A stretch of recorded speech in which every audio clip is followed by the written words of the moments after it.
Good morning, everyone, and welcome back to the Cymru Housing First Wales Conference. Just letting people trickle onto the platform after their coffee break. It's been a real pleasure seeing so many people engaged with this conference, and we've had a fantastic start to the day, hearing, of course, the Minister reiterate her commitment to Housing First here in Wales and the transformation agenda with rapid rehousing. I'm really delighted that we've heard from England and Scotland earlier today, and now we're taking it one level up. We're hearing from across Europe. We know probably of the countries where Housing First has been established, the likes of Finland, but we also know that there are other nations who are trying to do more in terms of homelessness and housing-led approaches. I'm really excited to welcome Francesca here. She's spoken at our conferences before, and I'm sure many of you will remember her impressive kind of talks and presentations. Today, she's representing the Housing First Europe Hub, and she's going to be reflecting on some research that the Hub has done in the past and some more up-to-date information on how Housing First is progressing across Europe. I was just chatting to Francesca and saying that, you know, in Wales, we've got a similar kind of picture where there are some established projects in some parts of Wales that have been running for a number of years, but lots of local authorities where they're very early on in the journey or looking to start Housing First. So hopefully there's a lot that you can learn today from how Housing First is rolling out across different parts of Europe. So without further ado, I'd like to welcome Francesca, who's going to share the research that the Housing First Europe Hub have conducted about Housing First implementation, strategy and fidelity across Europe. Welcome, Francesca. Thank you, Katie. Yeah, and I'm very excited to be talking about the research. So essentially that my presentation is going to draw on two sources. So one is a study that we did across Europe, well, probably now going on 2 years ago, so it's pre-pandemic, and we did the research. We commissioned the research because we wanted to understand a little bit more about the provision across kind of different European countries and kind of the pace at which Housing First was being scaled up and used in terms of kind of wider strategies to end homelessness. So I'm going to draw on that today. Just in terms of the Housing First Europe Hub, just for those of you that kind of aren't aware who we are. So essentially it was a hub that was established by the Y Foundation, who you will all be familiar with, in Finland, and also Fianza, which is the European Federation of National Organisations working with people experiencing homelessness. And it was established alongside more than 15 partners in July 2016. And Crisis is one of those partners, but there's a number of other partners across different kind of European locations. And essentially, the work of the hub is focused around kind of four main areas. So research, which is the cluster that I co-coordinate with Saya, who works at the Y Foundation.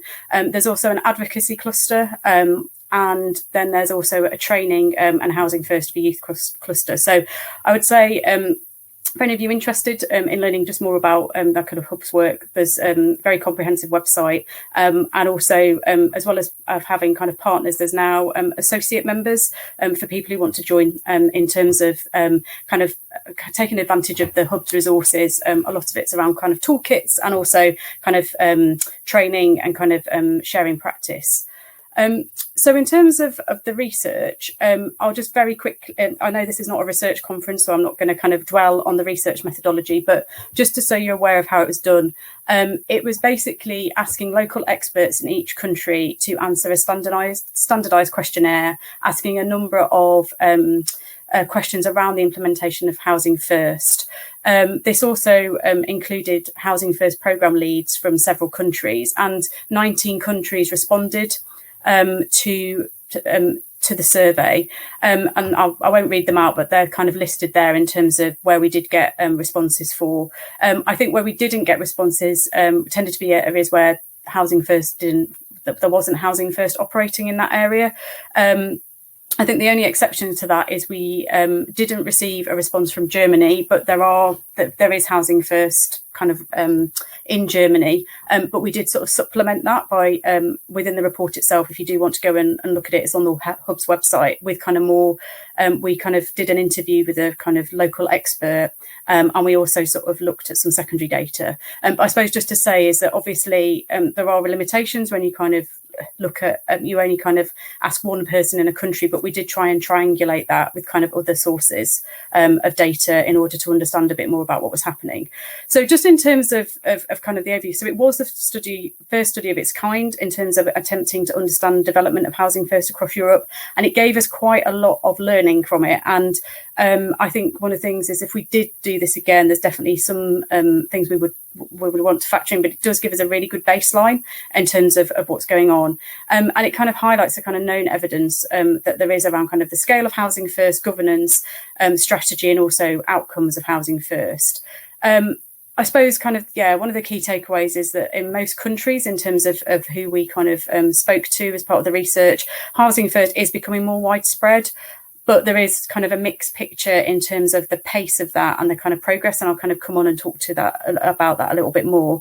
I think, it also raised some quite important questions around the definitions used around Housing First. And that kind of differs between countries, but it also differs within countries itself. So, there was quite a lot of discussion around is Housing First a kind of model, a kind of service intervention model that's based on the original Pathways Housing First service, or is it actually a kind of wider philosophy which is based on kind of this approach that it's about housing-led solutions to homelessness, and Housing First is one of those. And I know it's kind of the way it's been discussed, and also some further work that we're going to do on this has kind of made that quite a live issue in terms of how do we shift Housing First to be more of a kind of philosophy and a kind of, I suppose, an intervention that's thinking more around kind of systems fidelity and integrating Housing First into that kind of wider homelessness system, or rather than it being seen as a kind of, quite kind of standalone model that kind of helps a very small minority of people within the homelessness system. So just in terms of kind of key themes that came out of the research, I think one of the things I kind of just touched on that earlier was there was definitely kind of variation in terms of how Housing First was designed in each country. And the map I've just put on there, essentially the orange, the countries highlighted in orange sort of show mainly use of scattered housing in terms of Housing First. Those in the kind of sort of pale green colour were mainly used a mix of scattered and congregate.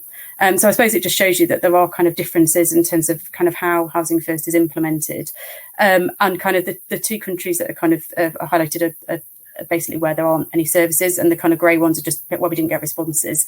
But I think what we did pick up in terms of the responses to the survey is that there is some ambiguity around housing-led, but, as in terms of a definition, and also just picking up, this is kind of in, I suppose, thinking about the kind of fidelity of Housing First, but the fact that there are, I think some people were talking about some lower intensity services as Housing First because they were placing people in permanent accommodation with some levels of support. But I suppose the way it was kind of interpreted from the survey, and we kind of followed this up, is that maybe that was more, it would be described more as kind of housing with floating support rather than being kind of the high fidelity model.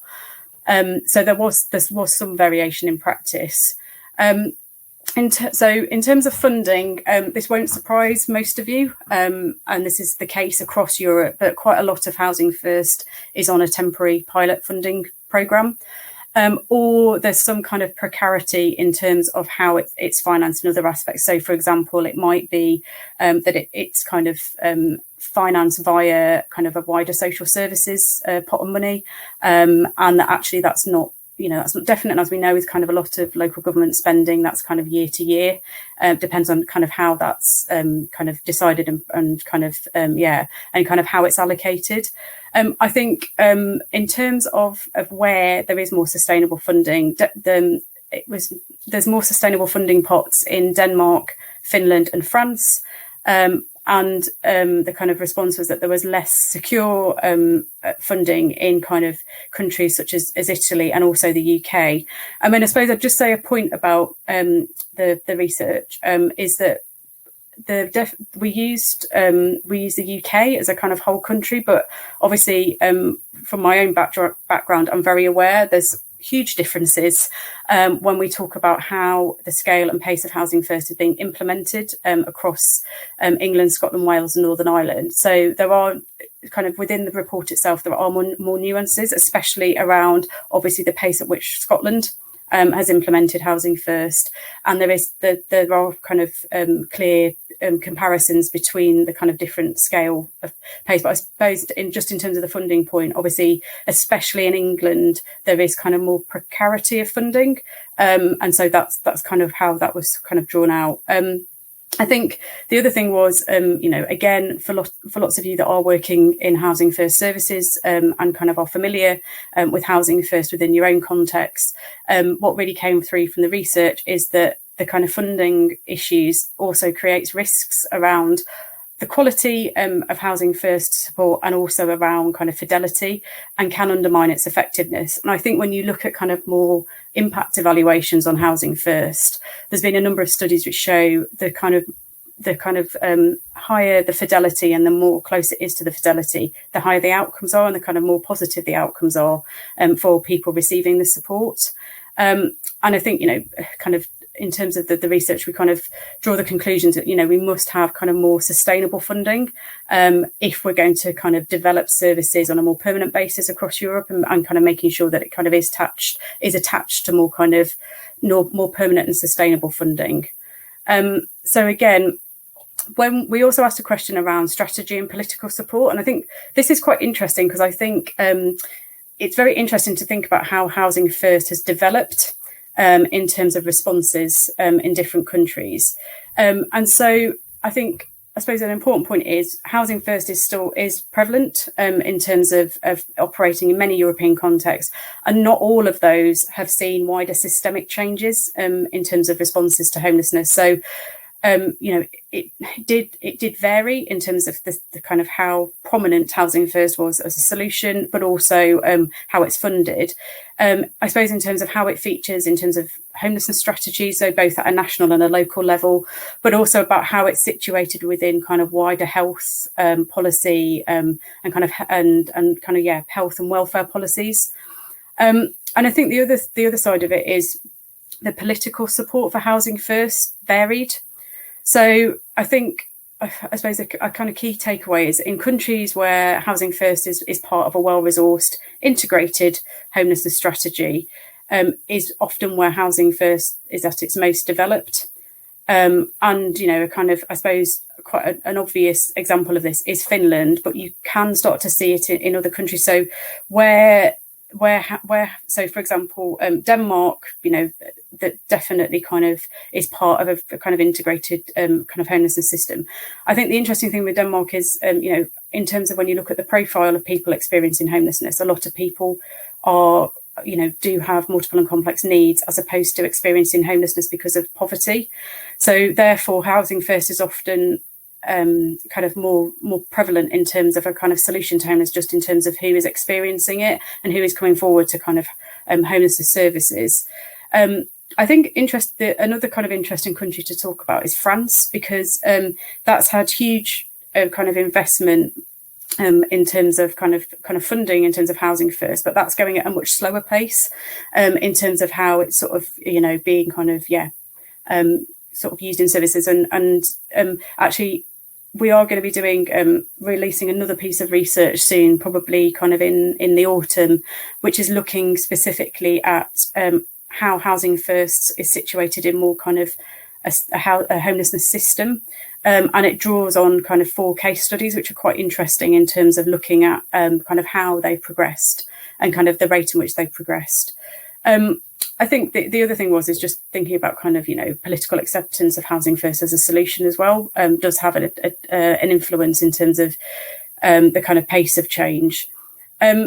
Again, this is probably not very surprising finding in terms of, the kind of housing context. But I think quite interestingly, pretty much everybody who responded to the survey said that finding affordable, adequate housing with kind of good security of tenure was challenging, and that kind of that was nearly everywhere. So it continues to be an issue in terms of kind of how we roll it out. And I think, I think particularly that's very pertinent in terms of quite a lot of areas of the UK in terms of the housing market, both in terms of supply, but also in terms of kind of accessing social housing. So it continues to be a barrier. It's also a barrier kind of elsewhere in terms of European countries. So I think it was particularly noted kind of in Italy and also Spain in terms of being kind of quite difficult in terms of accessing sufficient housing. And suppose where it kind of, there's the sort of parts of Scandinavia where it wasn't as much of a problem, but I think there wasn't anywhere where people actually said, no, this isn't a problem at all. I think, so I suppose I'm just going to move on now. And whilst the kind of findings I talked about then were pre-pandemic, kind of looking at kind of a baseline, one of the things we did do sort of during the pandemic is do a quite a kind of rapid piece of research where we were just asking the kind of people in the hub to reply in terms of kind of what was going on in terms of housing first services during the pandemic. And we were quite interested in understanding, given that there has been such a spotlight on homelessness as an issue because of the public health concerns over the pandemic, has that made any difference in terms of the provision of housing first and the funding of housing first? So overall, most people who replied, and again, we had on this one, we had sort of 22 responses. Some of them duplicated in terms of the countries that they were coming from, but there was sometimes a difference between people that were kind of representing kind of I suppose a broader their country in terms of whole provision, and people who specialised in particular kind of cities or regions around kind of what was happening in terms of housing first. What we found is that most, there were a few people that said that it had sort of slightly increased in terms of availability of funding for housing first, but on the whole, it's remained steady. So kind of stayed sort of pretty much similar to pre-pandemic levels. I think what was quite interesting is when we sort of also asked the question about whether overall levels of funding for homelessness services had increased during this time, and most people said that kind of emergency responses and kind of emergency funding for homelessness service had increased overall. And I suppose in some ways you wouldn't, it's not surprising, particularly at the beginning of the pandemic. There was obviously a huge need to fund emergency kind of responses to homelessness, particularly in terms of getting rough sleepers off the streets very, very quickly into temporary accommodation. But we did sort of pose this question sort of in the last 6 months, so it wasn't at the beginning of the pandemic. And what we might have expected to find is that maybe there was more opportunities around thinking longer term about responses to homelessness. And therefore, if funding was being increased, it's also about kind of move on options. And so we're quite interested in whether or not there were countries where, housing first is seen as being kind of a kind of longer term need and kind of more provision in this area. Just this, I suppose this just sort of demonstrates in more detail some of the kind of response, the kind of pandemic responses to homelessness that we've seen. So we asked countries whether it had been temporarily introduced, so things like emergency self-contained accommodation, more emergency communal accommodation, the suspension of evictions, kind of any kind of job retention scheme, and kind of additional welfare benefits. And I think across the board, obviously, you can see there that there are definite, particularly on those areas, most countries had introduced those as a temporary measure. Also, in a lot of countries, there has been an emergency response for people with no recourse to public funds, and in some areas, sort of increased street outreach. We then sort of asked whether it was still in place. And so I suppose the blue column there is kind of focusing specifically on the housing first provision.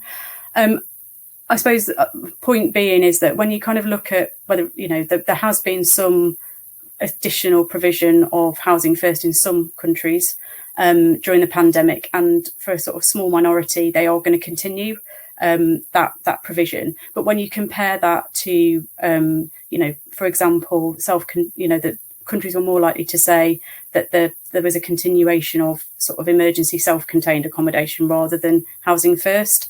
I suppose it just sort of reflects a point that there's much more of a focus on this kind of emergency temporary accommodation provision in lots of countries being a feature of the kind of homelessness system rather than kind of focusing on this kind of housing-led sort of housing first response. And so I suppose just in terms of us again highlighting a few things that have happened over the pandemic. So what we found through the kind of survey that we did is that changes were very dependent on kind of the pre-COVID context and scaling of housing first. So generally, if that had been in place before the pandemic or was about to kind of, be developed, that tended to then continue throughout the pandemic rather than countries where maybe they didn't have very high provision of housing first. It tended to sort of stay in a similar kind of rate. So, for example, there was very little change in Finland over the pandemic because huge provision is already in place. So the only small change they kind of noted was a kind of specific provision for people to be able to quarantine who are experiencing homelessness. And kind of this, what we found is that the point I was raising before around kind of more provision being placed on kind of emergency responses, including support, kind of both in England, Spain and Denmark and Belgium, that kind of came through quite strongly rather than kind of having huge investment in permanent housing. And whilst there has been some examples in those countries, it's just not at the same scale as a kind of emergency provision. Again, the housing market still continues to be cited as a barrier from being able to shift from emergency provision to permanent housing. And that was particularly noted in responses from France, but also some sort of localized responses in the UK. And what we found from the kind of survey as well is that there tends to be kind of more of a, housing first programs either have been extended. So where there was funding in place pre the pandemic, there's been a kind of tendency to extend that provision during the pandemic, or trying to speed up how many people were able to access those services, rather than, I suppose, systematic large scale upscaling. So just as a kind of final point is, I suppose, kind of make the point that there are positives to draw from the research, in the sense that, housing first is increasingly at the core of many European countries' responses to homelessness for people with complex and multiple needs. However, it still doesn't operate anywhere at a large scale apart from Finland. However, that's obviously is changing in some countries, and we're definitely seeing that pace of change kind of really increase. And I know, in terms of, I suppose, from the research that was pre the pandemic, and we're starting to see in some areas that has gone up quite significantly. I think Scotland's a really good example of that. But also there has been some kind of increase in provision in France as well. I think the kind of takeaway point is that strategic integration is needed with prevention and kind of other housing-led solutions. If you're thinking about kind of sort of housing first as a solution to homelessness, it shouldn't be a discrete solution that kind of only helps a particular group. Meanwhile, other people sort of then experience homelessness and start to develop the kind of high support needs that then housing first is there to solve. So I think from the research, we really, where there was more tendencies towards strategic integration, you had a much kind of more, I suppose, a better way of operating housing first as this kind of overarching principle and kind of approach to ending homelessness, rather thinking as a kind of discrete intervention. And I think what's come through quite strongly, and I've sort of talked about in some of the other slides, is that both access to housing and funding still remain the kind of main challenges in most of Europe, and kind of this both of those need to be addressed in order to ensure that we continue to deliver high fidelity and effective models of housing first going forward.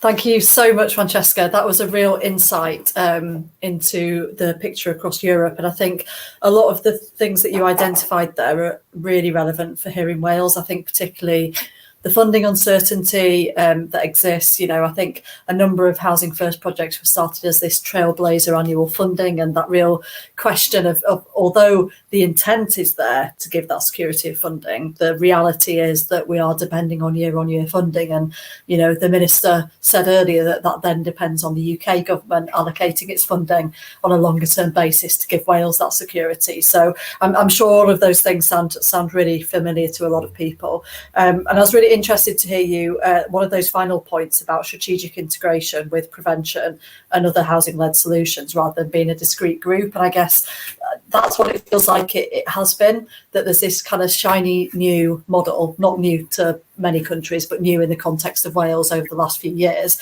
And I think we've got this real opportunity in Wales with the kind of transformation agenda moving towards rapid rehousing in line with the Homelessness Action Group recommendations to kind of get that integration right instead of it being seen as something so discrete. And is there sort of some learning, from countries that have maybe achieved that and how they've done so successfully? What are maybe the kind of factors that has enabled that to become one system rather than it being this kind of separate model over there?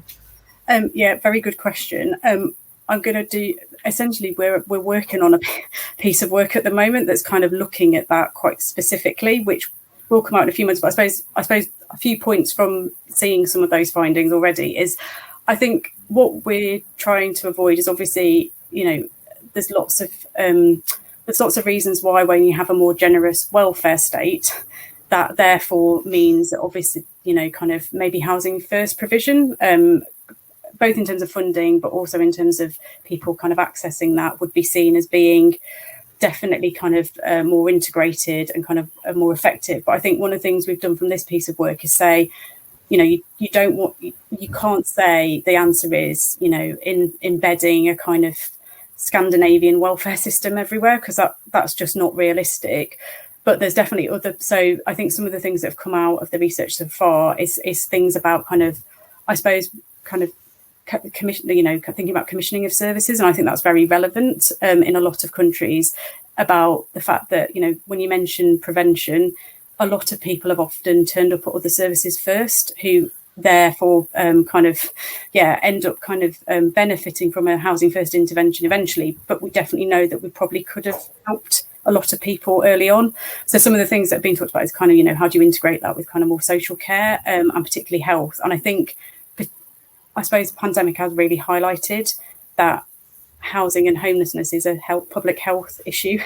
And so I think some of the things we're kind of drawing out from that is kind of how you kind of think about that, I suppose like your services in a more integrated way, definitely. And, in a lots of places, having done a lot of work on prevention, homelessness prevention, we know that lots of people do approach GPs, may kind of talk to their, kind of when they come out of prison, they're talking to somebody before they kind of end up talking to the homelessness, like housing options and homelessness services. So there's definitely, better ways that people can, I suppose, be referred into to kind of housing solutions sooner. And obviously if that housing first being one of those. Definitely. And I think, a lot of your comments about particularly health echoes some of the conversations we were having earlier with Alex and Claire from Homeless Link and Homeless Network Scotland about the importance of it not being just seen as a housing issue, but a public services issue. And it's something that we raised with the Minister earlier, and she gave us her assurance that she is putting this on the agenda of other Cabinet colleagues. Do you sense, I guess, some of the findings from the most research that you'd done kind of did disappointingly kind of retain that focus on emergency accommodation, and certainly that stat that you referenced where there was a kind of greater proportion of continued investment in emergency rather than housing first is quite frustrating. But do you get a sense in some of the countries that there is a growing kind of commitment to housing first, that there's a kind of recognition that for the right kind of client group it is absolutely the right solution? And do you think that the the platform to tackle homelessness that the European Commission and European Union have announced, does that give Europe a real opportunity to put housing first front and centre of that work and try and increase the approaches taken across Europe? Yeah, definitely. So the platform's a really positive announcement. So Fianza, who I mentioned, are obviously kind of one of the co-founders of the hub, because obviously they do represent, lots of different organisations working on homelessness in Europe are doing a lot of work at the moment in terms of making sure, obviously, the platform kind of, pushes forward a lot of the policy solutions that a lot of us know work, and housing first is definitely one of them. So I think, I think for us, it's also, we're really kind of very optimistic about that, and the fact that it is being talked at, a kind of much higher policy level. It's not about smaller, discrete kind of discussions where essentially, you're talking to yourselves about sort of what happens. It kind of puts it on a much bigger footing, and definitely really positive ways of influencing that. I think the point about maybe the kind of temporary accommodation, I suppose part of it is I understand that at the moment there's obviously still in a lot of countries emergency provision is still very much needed. I think we're still in lots of places in a pandemic, and whilst in some areas kind of coming out of that, I can understand why that's the case. I suppose just in terms of being more optimistic, I think one of the reasons why we're doing the piece of work which I mentioned before, which is more around kind of systems fidelity and thinking about how housing first sits in that, is that there are countries where it's definitely it's growing, and it's kind of people are recognizing it as it's a solution and it works, and I think there's different paces of that, but for example all the country, England, Scotland and Wales are all kind of looking at this, to differing degrees and pace and scale, but it's there. The same with whilst Spain actually has quite an interesting setup. There's a lot more kind of, I suppose, devolution and kind of regionalism in terms of funding, but again it's been a kind of been kind of a sort of solution to homelessness for quite a while, and it still continues to be. And whilst there are kind of things in terms of thinking about what how we might look at that, but it's there. And I mentioned sort of France before, again another really interesting area, and Italy as well actually. So I think there's definitely positives to draw from it, rather than I suppose I just wanted to do it as a bit of a contrast, I suppose, and also because I'm aware there's lots of campaigners here, so really push it in terms of we don't want it to just be a kind of a sort of discrete thing over here. We do want it to be front and centre of a kind of systems approach to ending homelessness. Definitely. And I think, now more important than ever, because with, there's a whole bunch of people who are now in emergency accommodation known to services who may not have felt comfortable to engage for the past 10 years due to the system failure that they've experienced. And we have now this real opportunity to make it count with those people, and for those who do require a housing first approach, to make sure that we deliver on that before people start, returning back to the streets. We've had a question in from the audience. How do providers work with the Housing First Europe Hub? So there's lots of resources on there, but there's also lots of ways that people can get involved if they're kind of signed up as organisations. Yeah, so I think essentially there's, because I'm more familiar with the research side, so I will, I think, essentially, so there's in terms of, you get access to a lot of the kind of research resources if you are part of that. The other thing is that there has been a huge train the trainer rollout, and I think there'll be other people on this who will be more familiar with that than me. But there's also I think one of the more interesting kind of parts of the work has been I mentioned the kind of Housing First for Youth sort of stream, and I think that's really kind of developed in kind of more recent years. And I know there's obviously quite a kind of focus on youth homelessness in Wales through the campaign, and I think that for me is also just, it sort of shows how Housing First can be kind of adapted for different groups, young people being one of them. I suppose if anyone is kind of really interested in more of the kind of I'm not doing a very good sell here, but do kind of get, so if you go onto the Housing First Europe website, there is a lot, there's some of the coordinators which we can give you a lot more of a comprehensive view of kind of what is available and how to get involved. And I would encourage everyone to check out that hub. It's really interesting, really valuable, some really useful resources there, and lots of shared collaborative work that happens between organisations from lots of different countries. So you end up benefiting from the research and the good practice sharing from across Europe, which will no doubt be hugely valuable to people. And as Francesca said, one of the co-founders of the Housing First Europe Hub is Fianza, and that's the representative body for homelessness organisations in Europe. And we're members of Fianza as Cymorth Cymru, but there is the opportunity for individual support provider organisations to become members as well. And again, really useful opportunity to hear about good practice and policy that's happening across Europe. And although we're not in the EU anymore, there are still lots of things that we can get that will benefit from us and the sector from Fianza's work. A couple of other questions. So ideally, what approach would you want to see towards Housing First in Europe over the next 3 to 5 years? So I guess the baseline, the kind of impact on COVID. So what is it that you would like to see over the next 3 to 5 years? So I suppose tackling those two challenges. So I'd like, if I did this survey in 5 years' time, I'd like there to be one, more countries saying that they have Housing First as part of their solution to end homelessness, but also less people saying that there are there's challenges in the funding and that there's more long-term funding for this, and seeing an increase in countries saying that access to housing is not a problem. Definitely. Another question that's come in is, has there been any research completed in regards to Housing First for Youth?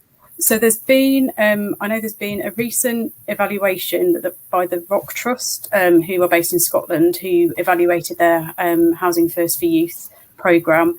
I think the other thing is there's quite a lot of, so Canada is doing a lot in this area. So particularly the Canadian Homelessness Hub, which is it's quite a really good repository actually of lots of different research reports. So they specifically do. So I would recommend looking at that as well. Just in terms of, again, that's around international evidence, but there is quite a lot in there on that. Yeah, we don't have to just stick to Europe. We can look at good practice elsewhere, and Canada's definitely a great example.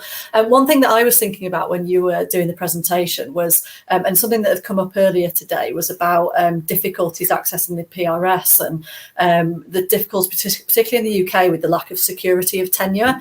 And I guess in many countries in Europe, the renting is the norm, isn't it? And there is much greater security. And did you see that kind of coming through in terms of the access to housing?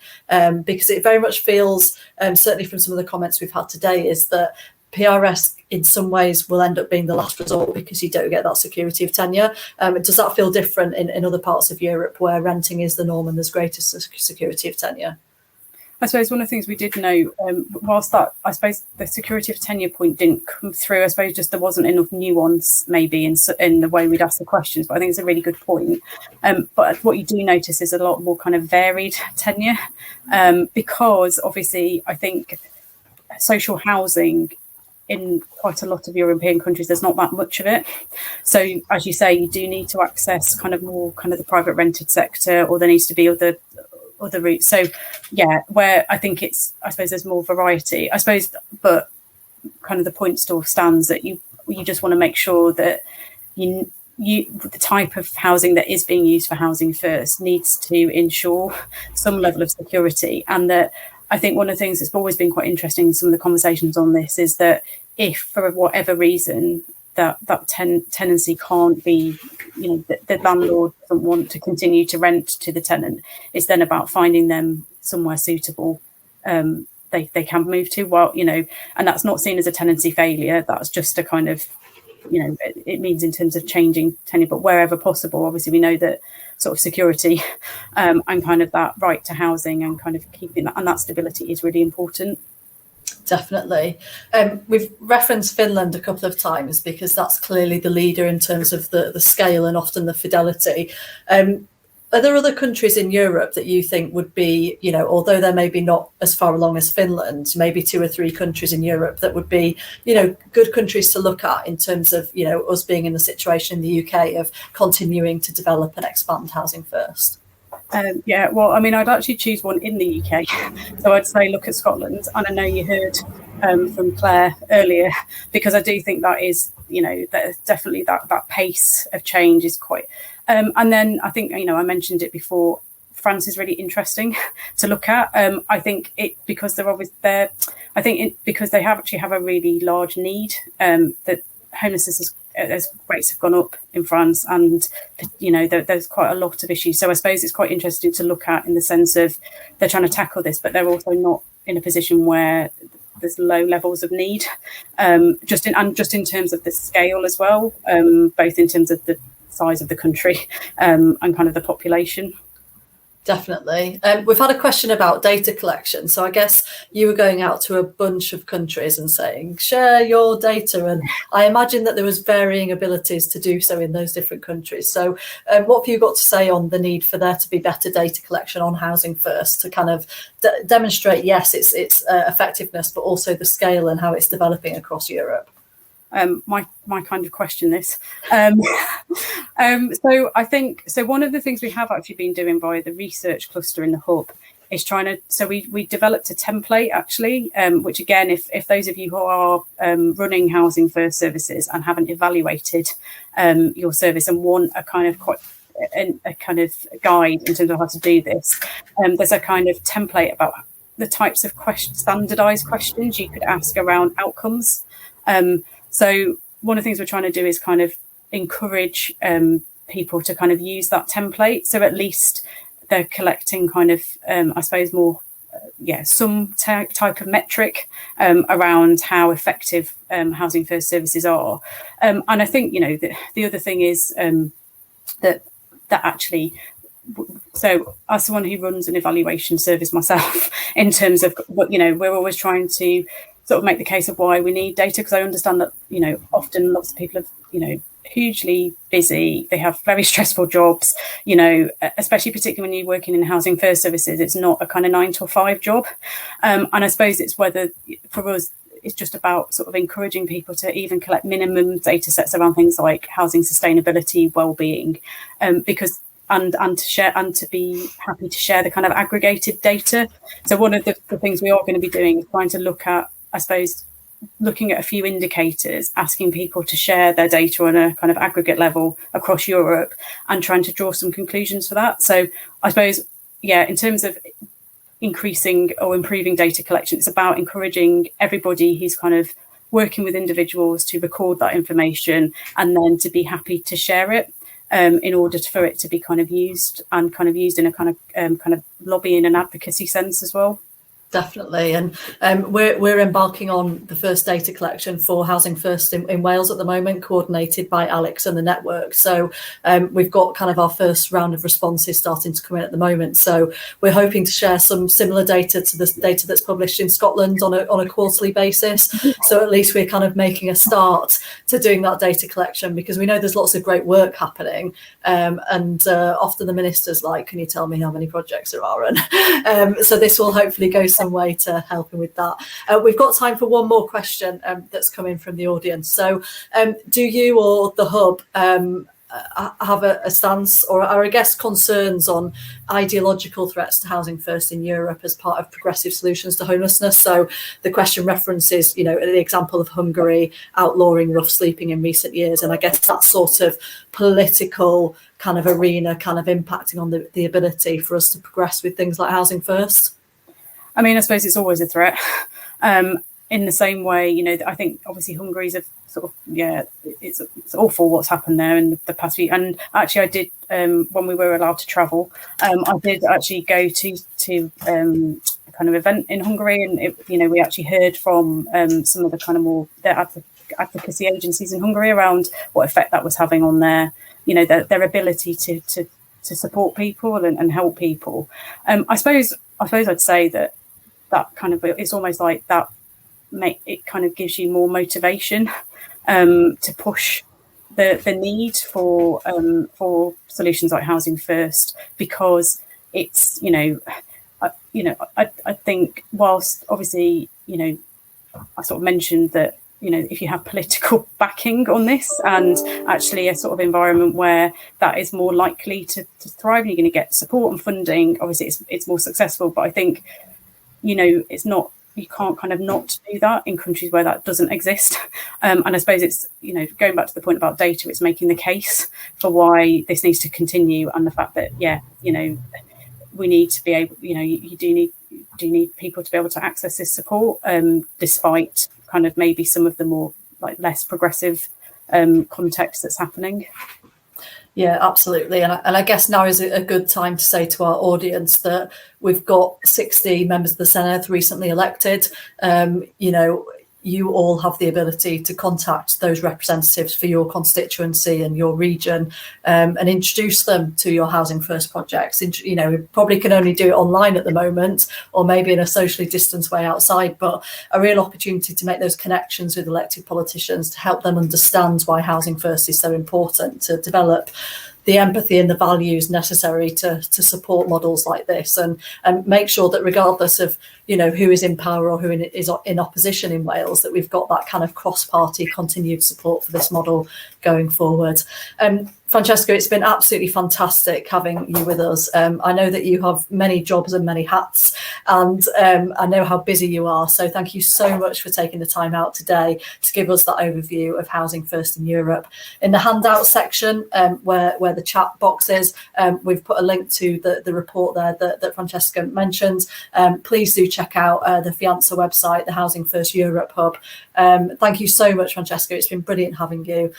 We'll see everyone else in about half an hour. Our next session is focusing on a topic that's come up many times today, which is working with mental health services. And we'll be hearing from Greater Manchester Housing First and Greater Manchester Mental Health NHS Foundation Trust about how they're working together to make sure Housing First clients get the support that they need. Thanks again, Francesca. Have a good lunch break, everyone, and we'll see you in half an hour. Thank you. Thanks.